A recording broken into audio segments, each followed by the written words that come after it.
योजना, स्वच्छ भारत योजना, उज्ज्वला योजना, पीक विमा योजना, पीएम किसान योजना, मग एवढ्या मोठ्या प्रमाणात योजना असूनही आज माझा महाराष्ट्र कुठे नेऊन ठेवलाय. कदाचित यामुळे आज व्यासपीठाला विषय मिळाला असावा. राजकीय पक्षांकडून घोषित करण्यात येणाऱ्या सर्व योजना राज्याच्या विकासासाठी तारक की मारक. नमस्कार, मी कोड क्रमांक 24 तुमच्यासमोर विषय मांडते. राजकीय पक्षांकडून घोषित करण्यात येणाऱ्या सर्व योजना राज्याच्या विकासासाठी मारक अर्थात विषयाच्या प्रतिकूल खऱ्या बाजूने विचार मंथन करते.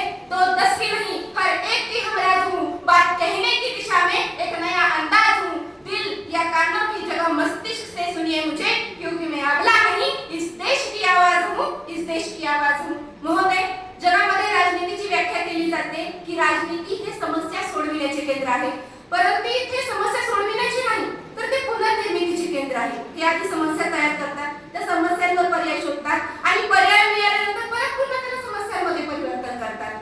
सर, हे सांगण्यामागचा उद्देश काय? तर इथे योजना फक्त निवडणुका कोणत्या तयार केल्या जातात, त्याचा या योजना दीर्घकाळ टिकत नाही, याचे दीर्घकालीन परिणाम विचारात घेतले जात नाही. त्यामुळे राज्याच्या शाश्वत विकासाला धक्का बसतो. सर, तुम्हालाही माहितीये की आपल्या राज्यासाठी शाश्वत विकास किती महत्त्वाचा आहे. म्हणूनच मी विश्वासाने सांगते की राजकीय पक्षांकडून घोषित करण्यात येणाऱ्या सर्व योजना राज्याच्या विकासासाठी मार्गच आहे. संत ज्ञानेश्वर म्हणतात, पराधीन आहे जगती पुत्र माता पित्याप्रती, पराधीन आहे जगती पुत्र माता पित्याप्रती, पाहता न येती स्वभावे पांग फेडित. अर्थात लोकांना स्वतःच्या स्वावलंबावर विकास घडवायचा आहे, परावलंबी होऊन विकास होणं शक्यच नाही. अर्थात लोक या योजनांमुळे सरकारी मदतीवर अवलंबून राहत आहेत. त्यांच्यामधून स्वावलंबाची म्हणजे त्यांच्यामध्ये आत्मनिर्भरतेचा अभाव निर्माण होतोय आणि या सर्व गोष्टीमुळे जे सशक्त सक्षम हात जे सशक्त सक्षम युवकाचे हात देशाच्या भवितव्यासाठी आपण त्यांच्याकडे पाहतोय, ते सक्षम हात जर या मदतीवर अवलंबून राहत असतील तर मला असं वाटत नाही की हे देशाच्या आपल्या राज्याच्या विकासासाठी तारक असू शकतात. म्हणूनच मी या महाराष्ट्राची कन्या आणि युवा या नात्याने सांगते की या राजकीय पक्षांकडून घोषित करण्यात येणाऱ्या सर्व योजना राज्याच्या विकासासाठी मार्गच आहे. सर, सध्याचा काळ हा संक्रमणाचा काळ आहे. एकीकडे भाऊ पक्षांतर निष्ठा आणि विचारांची ऐसी तैसी होते, तर दुसरीकडे चालबाजीने मतपेट्यांचा जुगाराचा डाव जिंकून सत्तेलाही पायाची दासी बनवण्याचा राज्यकर्त्यांचा उन्मत्तपणा राजेशाहीलाही लागले अशा दिमागात वावरतोय. मग बऱ्याच वेळा या योजनांची निवड वास्तविक गरजांऐवजी राजकीय फायद्यांच्या दृष्टिकोनातून केली जाते. मग मला असं वाटतं की तिथे प्रगतीच्या दिशेने चाललेले योग्य प्रकल्पांना दुय्यम स्थान मिळते आणि योग्य प्रकल्पांना दुय्यम स्थान मिळणं हे राज्याच्या विकासासाठी मार्गच आहे. सावधानी करे सो भले, घाई करे सो चूक, साचे काम निपटे झुटे काम बेहो. संत कबीरही म्हणायला लागतात की असत्य आणि घाई गडबडीत केलेले काम बोलत जाते. म्हणजे या योजनांची अंमलबजावणी निवडणुकांच्या आधी होते आणि याची अंमलबजावणी घाई गडबडीत केल्यामुळे त्या कामामध्ये दर्जेचा अभाव निर्माण होतो आणि त्या योजना काही वर्षातच अपयशी ठरतात. म्हणून मी तोडपणे सांगते की राजकीय पक्षांकडून घोषित करण्यात येणाऱ्या सर्व योजना या राज्याच्या विकासासाठी मार्गच आहे. सर, संसदेच्या गदारोळात पुरस्काराच्या वादात जाती धर्माच्या खुशीत आणि या सणासुदीच्या राशीत अडकलेले हे राजकारण जे आज दिल्लीपासून दिल्लीपर्यंत जाऊन पोहोचले, पण पद, प्रतिष्ठा आणि पैसा यांच्या ओलाव्यामध्ये यांना कळत नाही. पुन्हा लाभणाऱ्या माझ्या शेतकरी बापाच्या भडबडणाऱ्या जखमा. इथे सांगितलं शेतकऱ्यांसाठी पीक विमा योजना आहे, शेतकऱ्यांसाठी पीएम किसान योजना आहे. मग एवढ्या योजना असूनही माझा महाराष्ट्रातील शेतकरी आत्महत्या करतोय.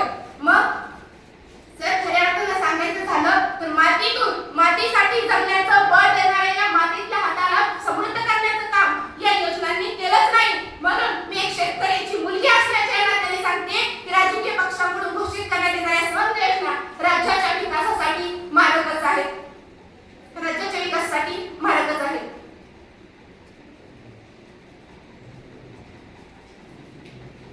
सर, ह्या निवडणुका जाहीर करतात. निवडणुका जाहीर केल्यानंतर यांचा जो अर्थव्यवस्था आहे, जो पैसा आहे, त्याचे योग्य नियोजन होत नाही. त्यामुळे इथे अतिरिक्त प्रमाणात पैसा खर्च केला जातो आणि जिथे पाहिजे शिक्षण, आरोग्य त्यांना पैशाची कमतरता जाणवते. म्हणूनच मी सांगते की राजकीय पक्षांकडून घोषित करण्यात येणाऱ्या सर्व योजना राज्याच्या विकासासाठी मार्गच आहे. म्हणून मी प्रतिस्पर्धक मित्रमैत्रिणींना एवढंच म्हणेन की तुमचं म्हणणं फक्त गोंधळाचा खेळ, त्याचा घरामध्ये कुठंच बसत नाही मेळ. तुमचं बोलणं फक्त गोंधळाचा खेळ, त्याचा घरामध्ये कुठंच बसत नाही मेळ.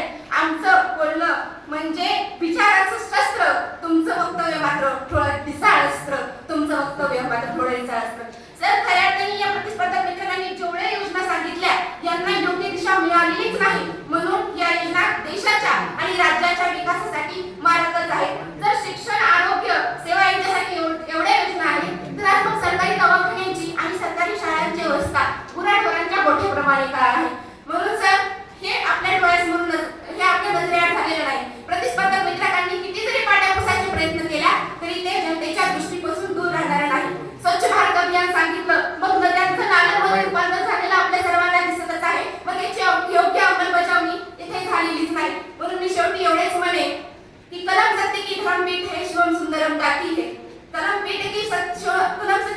पीठ है श्याम सुंदरम गाती है, राजा भी अपराधी हो तो सीना ठोक बताती है, पुत्र मोह का गुरु सा दोषी है, जो जमाखोरों का मालिक वही घोटालों का दोषी है, वही घोटालों का दोषी है. सर खऱ्या अर्थाने आम्हाला लाडकी बहीण नाही पाहिजे. तर इथे आज जे जात्याभोवती फिरणारे हात होते ते आज गाडीची स्टेअरिंग व्हील फिरवण्यामध्ये मुलींच्या सक्षम झालेत. मग यांना लाडकी बहीण नाही तर यांना सुरक्षेची गरज आहे. म्हणून